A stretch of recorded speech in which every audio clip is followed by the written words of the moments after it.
ನಮಸ್ತೆ ಸ್ನೇಹಿತರೆ. ಆಗಸ್ಟ್ 28ರಂದು ಇಂದು ಶ್ರಾವಣ ಪೂರ್ಣಿಮೆ ಮತ್ತು ಶುಕ್ರವಾರ ಒಟ್ಟಿಗೆ ಬಂದಿರುವುದು ಅತ್ಯಂತ ಅಪರೂಪವಾದ ಹಾಗೂ ಪವಿತ್ರವಾದ ಯೋಗವಾಗಿದೆ. ಈ ಶುಭ ದಿನದಂದು ಮಹಾಲಕ್ಷ್ಮಿ ಪೂಜೆ ಅಥವಾ ವರಮಹಾಲಕ್ಷ್ಮಿ ವ್ರತ ಆಚರಿಸುವುದರಿಂದ ಸಿಗುವ ಮುಖ್ಯ ಪ್ರಯೋಜನಗಳು ಹೀಗಿವೆ. ಆರ್ಥಿಕ ಪ್ರಗತಿ ಮತ್ತು ದಾರಿದ್ರ್ಯ ನಾಶವಾಗುತ್ತದೆ. ಸಂಪತ್ತಿನ ವೃದ್ಧಿ. ಶುಕ್ರವಾರ ಮತ್ತು ಹುಣ್ಣಿಮೆ ಎರಡು ಲಕ್ಷ್ಮೀ ದೇವಿಗೆ ಅತಿ ಪ್ರಿಯವಾದ ದಿನಗಳು. ಈ ದಿನ ಪೂಜೆ ಮಾಡುವುದರಿಂದ ಮನೆಯಲ್ಲಿ ಹಣದ ಕೊರತೆ ನೀಗಿ ಆರ್ಥಿಕ ಸ್ಥಿರತೆ ಲಭಿಸುತ್ತದೆ. ಸಾಲ ಬಾಧೆಯಿಂದ ಮುಕ್ತಿ. ದೀರ್ಘಕಾಲದ ಸಾಲದ ಸಮಸ್ಯೆಗಳಿಂದ ಬಳಲುತ್ತಿರುವವರಿಗೆ ಈ ಪೂಜೆಯು ಪರಿಹಾರವನ್ನು ನೀಡುತ್ತದೆ. ಕುಟುಂಬದಲ್ಲಿ ಸುಖ ಶಾಂತಿ. ಧನಾತ್ಮಕ ಶಕ್ತಿ. ಪೂಜೆಯು ಮನೆಯಲ್ಲಿರುವ ನಕಾರಾತ್ಮಕ ಶಕ್ತಿ ಮತ್ತು ಕೌಟುಂಬಿಕ ಕಲಹಗಳನ್ನು ದೂರ ಮಾಡುತ್ತದೆ. ಅನ್ಯೋನ್ಯತೆಯಿಂದ ದಂಪತಿಗಳ ನಡುವೆ ಮತ್ತು ಕುಟುಂಬದ ಸದಸ್ಯರ ನಡುವೆ ಪ್ರೀತಿ ಮತ್ತು ನೆಮ್ಮದಿ ಹಾಗೂ ಸಾಮರಸ್ಯ ಮೂಡುತ್ತದೆ. ಹಾಗೂ ಲಕ್ಷ್ಮೀ ಪೂಜೆಯನ್ನು ಮಾಡಿ ಮಂತ್ರಗಳನ್ನು ಪಠಿಸುವುದರಿಂದಲೂ ಒಳ್ಳೆಯ ಪಾಸಿಟಿವಿಟಿ ಮನೆಯಲ್ಲಿ ತುಂಬುತ್ತದೆ. ಶ್ರಾವಣ ಪೂರ್ಣಿಮೆಯ ಲಕ್ಷ್ಮೀ ಪೂಜೆಯು ಕೇವಲ ಧನ ಸಂಪತ್ತಲ್ಲದೆ ಅಷ್ಟೇ ಆರೋಗ್ಯ, ಧಾನ್ಯ, ಧೈರ್ಯ, ವಿದ್ಯೆ ಮತ್ತು ಸಂತಾನ ಭಾಗ್ಯವನ್ನು ಕರುಣಿಸುತ್ತದೆ. ಜಾತಕದಲ್ಲಿ ಶುಕ್ರಗ್ರಹದ ದೋಷ ಅಥವಾ ಆರ್ಥಿಕ ಹಿನ್ನಡೆ ಇದ್ದರೆ ಈ ದಿನ ಲಕ್ಷ್ಮೀ ದೇವಿಯ ಆರಾಧನೆಯ ಮತ್ತು ಮಂತ್ರ ಪಠಣ ಮಾಡುವುದರಿಂದ ಶುಕ್ರನ ಶುಭ ಫಲಗಳು ಲಭಿಸುತ್ತವೆ. ಹುಣ್ಣಿಮೆ ಮತ್ತು ಶುಕ್ರವಾರ ಒಟ್ಟಿಗೆ ಬಂದಿರುವ ದಿನವು ಮಹಾಲಕ್ಷ್ಮೀ ದೇವಿಯ ಆರಾಧನೆಗೆ ಅತ್ಯಂತ ಶ್ರೇಷ್ಠ ಹಾಗೂ ಪವಿತ್ರವಾದ ದಿನವಾಗಿದೆ. ಈ ವಿಶೇಷ ದಿನದಂದು ಲಕ್ಷ್ಮೀ ದೇವಿಯನ್ನು ಪ್ರಸನ್ನಗೊಳಿಸಲು ಮತ್ತು ಆರ್ಥಿಕ ಸಂಕಷ್ಟಗಳಿಂದ ಮುಕ್ತಿ ಹೊಂದಲು ಪಠಿಸಬೇಕಾದ ಪ್ರಮುಖ ಮಂತ್ರಗಳು ಹಾಗೂ ಸ್ತೋತ್ರಗಳು ಇಲ್ಲಿದೆ. ಈ ಮಂತ್ರವನ್ನು ಪಠಿಸುವುದರಿಂದ ಇದು ದಾರಿದ್ರ್ಯವನ್ನು ನಾಶ ಮಾಡಿ ಅಪಾರ ಸಂಪತ್ತು ಕರುಣಿಸುವ ಶಕ್ತಿಶಾಲಿ ಮಂತ್ರವಾಗಿದೆ. ಬನ್ನಿ, ಮಹಾಲಕ್ಷ್ಮಿಯ ಆರಾಧನೆಯನ್ನು ಮಾಡಿ ಈ ಮಂತ್ರವನ್ನು ಪಠಿಸುವುದರಿಂದ ಮಹಾಲಕ್ಷ್ಮಿಯ ಕೃಪೆಗೆ ಪಾತ್ರರಾಗೋಣ. ಓಂ ಶ್ರೀಂ ಹ್ರೀಂ ಕ್ಲೀಂ ತ್ರಿಭುವನ ಮಹಾಲಕ್ಷ್ಮ್ಯೈ ಆಸ್ಮಾಕಂ ದಾರಿದ್ರ್ಯನಾಶಯ ಪ್ರಚುರಧನ ದೇಹಿ ದೇಹಿ ನಮಃ. ಓಂ ಮಹಾಲಕ್ಷ್ಮಿಯೇ ನಮಃ. ಓಂ ಶ್ರೀಂ ಹ್ರೀಂ ಕ್ಲೀಂ ತ್ರಿಭುವನ ಮಹಾಲಕ್ಷ್ಮ್ಯೈ ಆಸ್ಮಾಕಂ ದಾರಿದ್ರ್ಯನಾಶಯ ಪ್ರಚುರಧನ ದೇಹಿ ನಮಃ. ಓಂ ಮಹಾಲಕ್ಷ್ಮಿಯೇ ನಮಃ. ಓಂ ಶ್ರೀಂ ಹ್ರೀಂ ಕ್ಲೀಂ ತ್ರಿಭುವನ ಮಹಾಲಕ್ಷ್ಮ್ಯೈ ಆಸ್ಮಾಕಂ ದಾರಿದ್ರ್ಯನಾಶಯ ಪ್ರಚುರಧನ ದೇಹಿ ನಮಃ. ಓಂ ಮಹಾಲಕ್ಷ್ಮಿಯೇ ನಮಃ.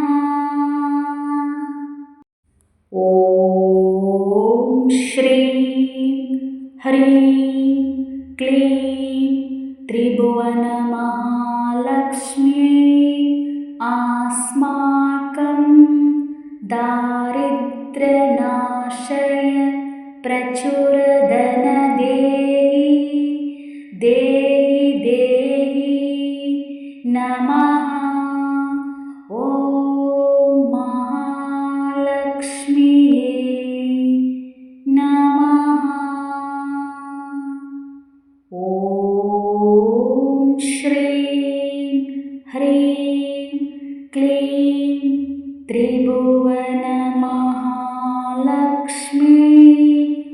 अस्माकं दारिद्र्यनाशय प्रचुरधन देहि नमः। ॐ महालक्ष्म्यै नमः। ॐ श्रीं ह्रीं क्लीं त्रिभुवनमहालक्ष्म्यै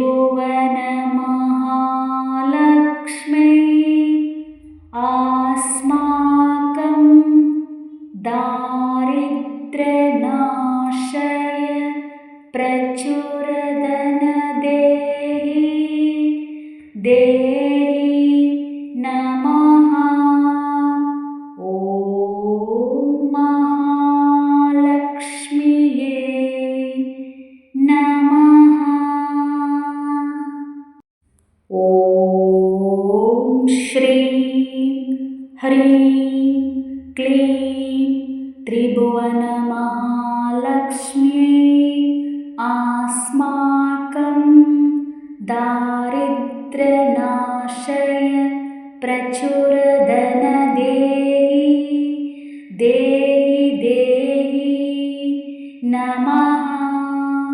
ॐ महालक्ष्म्यै नमः। ॐ श्रीं ह्रीं क्लीं त्रिभुवनमहालक्ष्म्यै अस्माकं दारिद्र्यनाशय प्रचुरधन देहि नमः। ॐ महालक्ष्म्यै नमः। ॐ श्रीं ह्रीं क्लीं त्रिभुवनमहालक्ष्म्यै अस्माकं दारिद्र्यनाशय प्रचुरधन देहि नमः। ॐ महालक्ष्म्यै नमः। ॐ श्रीं ह्रीं क्लीं त्रिभुवनमहालक्ष्म्यै अस्माकं दारिद्र्यनाशय प्रचुरधन देहि नमः। ॐ महालक्ष्म्यै नमः। ॐ श्रीं ह्रीं क्लीं त्रिभुवनमहालक्ष्म्यै अस्माकं दारिद्र्यनाशय प्रचुरधन देहि नमः। ॐ महालक्ष्म्यै नमः। ॐ श्रीं ह्रीं क्लीं त्रिभुवनमहालक्ष्म्यै अस्माकं दारिद्र्यनाशय प्रचुरधन देहि नमः। ॐ महालक्ष्म्यै नमः। ॐ श्रीं ह्रीं क्लीं त्रिभुवनमहालक्ष्म्यै अस्माकं दारिद्र्यनाशय प्रचुरधनदेहि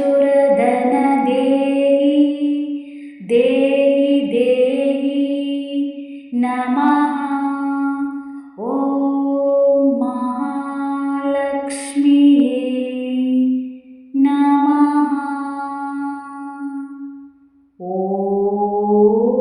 श्रीं ह्रीं क्लीं त्रिभुवनमहालक्ष्मी अस्माकं दारिद्र्यनाशय प्रचुरधनदेहि देहि नमः। ॐ महालक्ष्मीये नमः। ॐ श्रीं ह्रीं क्लीं त्रिभुवनमहालक्ष्मी अस्माकं दारिद्र्यनाशय प्रचुरधनदेहि देहि नमः। ॐ महालक्ष्मीये नमः।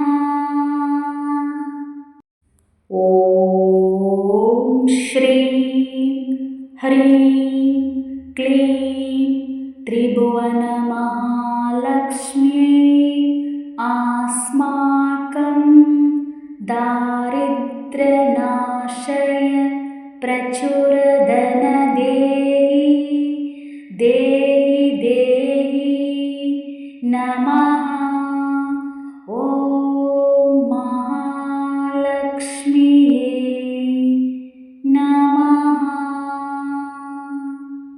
ॐ श्रीं ह्रीं क्लीं त्रिभुवनमहालक्ष्मी अस्माकं दारिद्र्यनाशय प्रचुरधनदेहि देहि नमः। ॐ महालक्ष्मीये नमः। ॐ